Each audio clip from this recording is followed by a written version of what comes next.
बिस्मिल्लाहिर्रहमानिर्रहीम। अस्सलाम वालेकुम students. Chemistry chapter number 6 chemical reactivity. ठीक है, आज का जो हमारा टॉपिक है वो है यूजेस ऑफ सोडियम, मैग्नीशियम और कैल्शियम। ठीक है, अब वो कहता है यूजेस ऑफ सोडियम। ठीक है, सोडियम को जब हम किसके साथ रिएक्ट करवाएं, पोटाशियम के साथ। ठीक है, दो मेटल्स जब हमने मिला दिए सोडियम और पोटाशियम, तो ये क्या बन गया है, सोडियम और पोटाशियम अलॉय। अलॉय मैंने आप लोगों को पिछले लेक्चर में भी बताया था, अलॉय क्या होता है, इम्प्योर फॉर्म। ठीक है, अगर मैं सिर्फ सोडियम की बात करती तो ये अलॉय नहीं था, सोडियम पे मेटल एक था। ठीक है, अब मैंने सोडियम और पोटाशियम दोनों को आपस में रिएक्ट करवा दिया, दोनों का मिक्सचर बना दिया, तो ये क्या बन गया, सोडियम पोटाशियम अलॉय। ठीक है, ये मिक्सचर है ना, इम्प्योर फॉर्म है ना, अब ना हमारे पास पोटाशियम प्योर फॉर्म में रहा है और ना सोडियम प्योर फॉर्म में रहा है। ठीक है, तो ये क्या होता है, सोडियम पोटाशियम अलॉय। ठीक है, अब वो कहता है कि sodium potassium alloy is used as a coolant in nuclear reactors. Nuclear reactors क्या होते हैं, न्यूक्लियर रिएक्टर्स जो हमारे न्यूक्लियर पावर प्लांट्स होते हैं उनमें यूज़ होते हैं। न्यूक्लियर पावर प्लांट्स कौन से होते हैं, जहाँ पे इलेक्ट्रिसिटी प्रोड्यूस होती है, बिजली बनती है जहाँ पे। ठीक है, उनके अंदर क्या यूज़ होता है, न्यूक्लियर पावर प्लांट्स में क्या यूज़ होता है, न्यूक्लियर रिएक्टर्स। और न्यूक्लियर रिएक्टर्स के अंदर जो सोडियम पोटाशियम अलॉय है, ये यूज़ होता है एज अ कूलेंट। ठीक है, कूलेंट क्या होता है, कोई भी ऐसा सब्सटेंस, ठीक है, कोई भी ऐसा जो क्या करे, मटेरियल जो किसी भी सिस्टम के टेम्परेचर को रिड्यूस कर दे।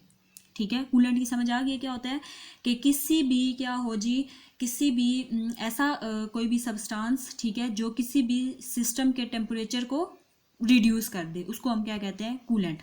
ठीक है, तो वो कहते हैं कि सोडियम पोटाशियम अलॉय, जब सोडियम और पोटाशियम दोनों को मिक्सचर बना देंगे तो ये क्या बन जाएगा, सोडियम पोटाशियम अलॉय बन जाएगा, इम्प्योर फॉर्म बन गई। ठीक है, तो ये न्यूक्लियर रिएक्टर्स के अंदर एज अ कूलेंट के तौर पे काम करता है। ठीक है, तो आपको समझ आ गया कूलेंट क्या होता है और न्यूक्लियर रिएक्टर्स क्या होते हैं। न्यूक्लियर रिएक्टर्स होते हैं जो कि न्यूक्लियर पावर प्लांट्स में यूज़ होते हैं, जहाँ पे बिजली बनती है। ठीक है, और कूलेंट क्या होता है, कूलेंट होता है वो वाला सब्सटेंस, कोई भी ऐसा सब्सटेंस जो क्या करे, किसी भी सिस्टम के टेम्परेचर को कम करे। ठीक है, तो वहाँ पे सोडियम पोटाशियम अलॉय जो होता है एज अ कूलेंट यूज़ कर रहा है, एज अ कूलेंट यूज़ हो रहा है। ठीक है, फिर वो कहता है कि सोडियम जो यूज़ होता है ना, to produce yellow lights in sodium vapour lamps. Sodium vapour lamps कौन से होते हैं, ये मोस्टली जो होते हैं सोडियम वेपर लैंप्स, यानी कि बल्ब ही होते हैं ना एक तरह के, ये मोस्टली यूज़ होते हैं जी लाइटनिंग इंडस्ट्रीज़ के अंदर, और जो होती हैं ये पब्लिक आउटडोर एरियाज़। ठीक है, जैसे कि मोस्टली आप लोग पार्क्स वगैरह में जाएँ, ठीक है, किसी भी पार्क वगैरह में चले जाओ, ठीक है, तो रात को वहाँ पे जो पीली पीली लाइट्स बल रही होती हैं, जल रही होती हैं, ठीक है, पीली पीली लाइट्स जल रही होती हैं ना। ठीक है, तो वो जो पीली पीली लाइट्स होती हैं, ठीक है, वो क्या होती हैं, वो क्यों होती हैं पीली पीली, क्योंकि उनके अंदर सोडियम यूज़ हुआ होता है। ठीक है, तो वो क्या होती हैं, सोडियम वेपर लैंप्स होती हैं, उनके अंदर सोडियम यूज़ हुआ होता है, जिसकी वजह से वो क्या करती हैं, येलो लाइट्स दे रही होती हैं। ठीक है, फिर वो कहता है इसी तरह सोडियम यूज़ होता है as a reducing agent in the extraction of metal, कि वो कहता है कि किसी भी मेटल्स को निकालने के लिए sodium as a reducing agent के तौर पे यूज़ होता है। ठीक है, कौन सा, किस मेटल को निकालने के लिए, लाइक टाइटेनियम। ठीक है, उसने एक एग्जांपल दिया ना, टाइटेनियम ऐसा मेटल है, इसको निकालने के लिए sodium as a reducing agent use होता है। रिड्यूसिंग एजेंट अब क्या है, कोई भी ऐसा सब्सटेंस, ठीक है, जो क्या करे, किसी दूसरे सब्सटेंस को क्या करे, रिड्यूस, किसी दूसरे सब्सटेंस को इलेक्ट्रॉन दे के अपने आप को रिड्यूस कर ले। समझ आ गई रिड्यूसिंग एजेंट क्या होता है। रिड्यूसिंग एजेंट क्या होता है, कोई भी ऐसा सब्सटेंस, ठीक है, जो क्या करे, किसी दूसरे सब्सटेंस को अपना इलेक्ट्रॉन दे के अपने आप को रिड्यूस कर ले। तो सोडियम अब क्या करता है, जब ये मेटल निकालता है टाइटेनियम, तो ये क्या करता है, इसको अपना इलेक्ट्रॉन दे के अपने आप को रिड्यूस कर लेते हैं। ठीक है, नेक्स्ट है जी यूजेस ऑफ मैग्नीशियम। ठीक है, अब वो कहते हैं कि ये जो फ्लैश लाइट बल्ब्स होते हैं, ठीक है, ये हमारे घरों में भी यूज़ होते हैं, इसी तरह जो टॉर्च वगैरह, बैटरीज वगैरह हैं, ये सारी फ्लैश लाइट बल्ब जो हमारे कमरों वगैरह में यूज़ हुए होते हैं, ठीक है, इनमें मैग्नीशियम यूज़ हुआ होता है। ठीक है, और ये क्या कहता है, मैग्नीशियम इज यूज्ड इन, अच्छा जी, वो कहता है magnesium is used in light alloys. Light alloys अब कौन से होते हैं, लाइट, ये मतलब किस सेंस में, जो मतलब जो भारी नहीं होते, हल्की होते हैं। अलॉयज़ मैंने पीछे आपको बताया है कि कौन कौन से, यानी कि जो इम्प्योर फॉर्म हो। ठीक है, ये लाइट अलॉयज़ के अंदर यूज़ होता है मैग्नीशियम। ठीक है, जैसा कि अब मैग्नीशियम खुद क्या है लाइट मेटल है। ठीक है, इसी तरह एल्यूमिनियम जो है ये भी क्या है, लाइट है। ठीक है, तो ये दोनों को जब हम मिक्स करवाएंगे, ठीक है, मैग्नीशियम और एल्युमिनियम को दोनों लाइट अलॉयज़ हमारे पास आ गए, ठीक है। तो इनकी मैन्युफैक्चरिंग के लिए क्या यूज़ होता है, मैग्नीशियम यूज़ होता है, ठीक है।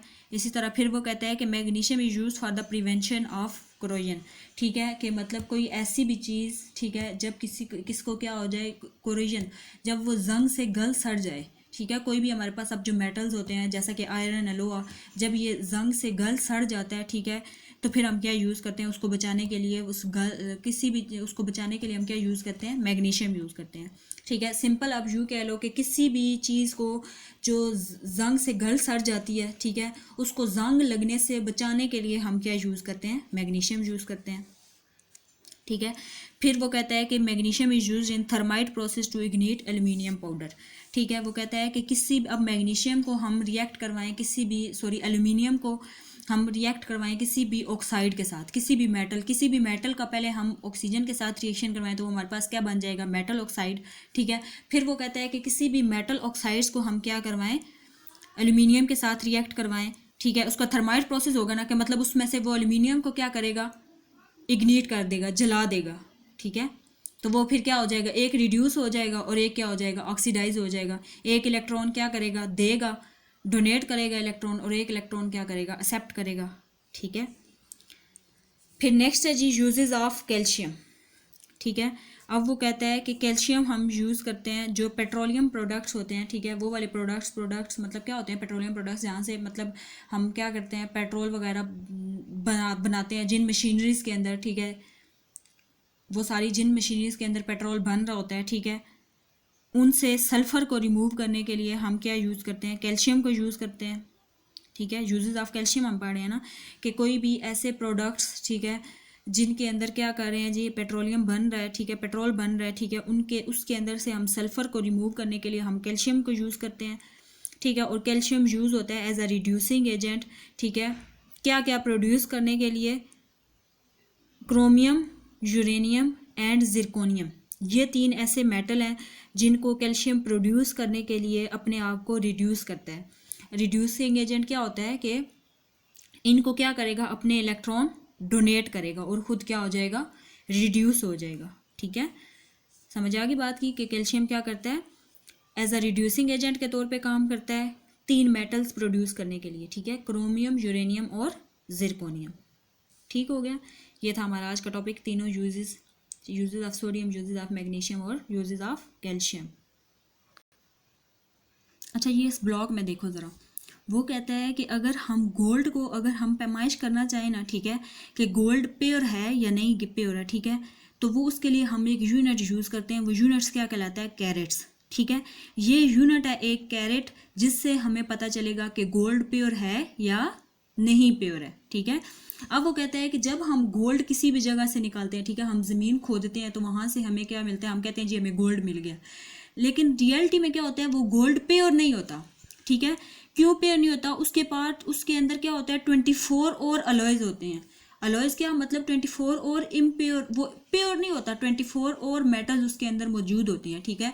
वो होगी कॉपर होगी, जिंक होगी, मैग्नीशियम होगी, आयरन होगी, ठीक है, पैलेडियम होगी, निकल होगी, वो सारी, बीच में से गोल्ड भी होगा। तो लेकिन वो 24% अगर है, 24 वो अलॉय हैं, ठीक है, तो उनमें हम क्या करेंगे, अब हम कैरेट से एक यूनिट है जिससे हम ढूंढेंगे कि वो जो 24 अलॉय है, ठीक है, उसके अंदर गोल्ड कितना है, ठीक है, गोल्ड कितना प्योर है, ठीक है। तो अब हम क्या सिंपल क्या कहते हैं कि गोल्ड को हम प्योरिटी को चेक करने के लिए कि गोल्ड आया कि प्योर है या नहीं है, तो उसके लिए हम क्या यूज़ करते हैं, एक यूनिट होता है कैरेट्स, ठीक है, ये यूनिट यूज़ करते हैं, ठीक है। जैसा कि वो कह रहा है कि अब हम मतलब किसी जगह से गोल्ड उठा लेते हैं, ठीक है, हमें मिल जाता है, तो हम ये नहीं कह सकते कि ये प्योर गोल्ड है, क्योंकि उसके अंदर 24 और मेटल्स होती हैं, ठीक है। तो अब उनमें हो सकता है 24 और सारी वो इम्प्योर फॉर्म हो, 24 अलॉय है ना, तो अब हो सकता है उसमें 2 गोल्ड हो, बाकी जो है 22 कोई और मेटल हो, ठीक है। इसी तरह 20 जो है उसमें कोई और हो, मेटल्स हो, ठीक है, और 4% उसमें क्या हो जी, गोल्ड हो, ठीक है। तो अब वो कहता है कि अगर वो सारे का सारा अगर 24 गोल्ड, अगर ये कैरेट है ना, ठीक है, अगर हम कहते हैं ये कैरेट 24 कैरेट अगर हो ना, पूरे का पूरा 24 कैरेट अगर हो, तो वो हम कहेंगे ये प्योर गोल्ड है, ठीक है। अब जैसे 24 अलॉय है ना, 24 पार्ट्स ऑफ अलॉय, तो हम कह सकते हैं ये गोल्ड प्योर नहीं है। लेकिन अगर हम ये कहें कि ये 24 कैरेट है ना, ठीक है, तो हम कहेंगे इसका मतलब है, क्योंकि हम इसकी प्योरिटी को चेक करने के लिए हम यूनिट कौन सा यूज़ कर रहे हैं, कैरेट यूज़ कर रहे हैं। तो अगर हम कहते हैं कि 24 जो है 24 कैरेट है ना, तो इसका मतलब है गोल्ड क्या है, प्योर है। तो लेकिन अगर हम कहते हैं 22 कैरेट गोल्ड, ठीक है, अगर हम 24 कैरेट गोल्ड कहते हैं तो इसका मतलब है गोल्ड प्योर है। लेकिन अगर हम कहते हैं कि 22 कैरेट, ठीक है, तो 22 कैरेट का क्या मतलब हुआ कि 22 जो है वो इसके अंदर क्या है, गोल्ड है, और 2% इसमें क्या है, कोई और अलॉय है, ठीक है, क्योंकि जब हम गोल्ड निकालते हैं तो वो उसमें क्या होता है 24 पार्ट्स ऑफ अलॉय है ना, कि उन 24 पार्ट्स में अब हमें क्या पता कोई सा भी एक हिस्सा गोल्ड का हो, बाकी जो वो सारे 24 पार्ट्स हैं वो अलॉय हैं, ठीक है, उनमें मुख्तलिफ सारी मेटल्स हैं। तो लेकिन हम कैरेट यूनिट यूज़ कर रहे हैं, हम अगर कहते हैं कि 24 जो कैरेट, अगर सारे 24 कैरेट अगर हम कह देते हैं तो इसका मतलब है गोल्ड प्योर है। लेकिन अब अगर मैं कहती हूँ कि मेरे पास जो है 21 कैरेट गोल्ड है, ठीक है, तो इसका क्या मतलब है, क्योंकि हमने तो 24 अलॉय के टर्म से हिसाब से यूज़ किया ना 24 कैरेट, तो अब अगर मैं कहती हूँ कि मेरे पास 21 कैरेट है, ठीक है, तो इसका क्या मतलब है कि जो 21 कैरेट होगा ना, ठीक है, इसका मतलब है 21% गोल्ड है मेरे पास, और 3% जो है इसमें कोई और अलॉय है, कोई और मेटल्स इसमें मौजूद है। ठीक हो गया, ये बात की समझ आ गई कि गोल्ड को हम प्योरिटी को चेक करने के लिए कौन सा यूनिट यूज़ करते हैं, और कितने कैरेट हो तो गोल्ड प्योर होते हैं। ये था हमारा आज का टॉपिक।